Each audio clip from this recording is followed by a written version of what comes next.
Hello អ្នកនរគ្នាថ្ងៃនេះដែរខ្ញុំមកប្រាប់ថា Sakura កំពុង update make up អីចឹងណាអ្នកនរគ្នាដែលខ្ញុំប្រាប់ពីរបៀបបាយ make up បងនេះចឹងចេះមកវីដេអូក៏បានដែរហើយបើជួយចុច like ខ្ញុំដាក់មួយផងតោះចុចតាមខ្ញុំមកអ្នកគ្នាចុច like ញូតើបងចុច like ដែលខ្ញុំចុចហើយហ្នឹងមកហើយតើបងអ្នកគ្នាចុចអូចុចក្រោមហើយឃើញពាក្យថា make up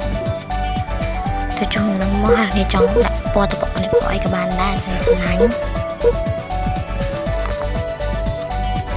ដល់ខ្ញុំដាក់ពណ៌ហ្នឹងហើយទៅតែពណ៌អីក៏បានដែរតែស្រឡាញ់ខ្ញុំដាក់ពណ៌បោះកញ្ចក់តិចមកហើយដាក់ពណ៌បោះហោអញ្ចឹងទៅអីក៏បានដែរតែស្រឡាញ់នេះចឹងមកស្អាតហើយអ្នកគ្នាហើយណានេះចង់ចាស់អ្នកនេះចង់មើលវីដេអូហ្នឹងក៏បានដែរហើយកុំភ្លេចជួយចុច like និង follow ខ្ញុំមួយផងអ្នកនរគ្នាបាយបាយអ្នកនរគ្នា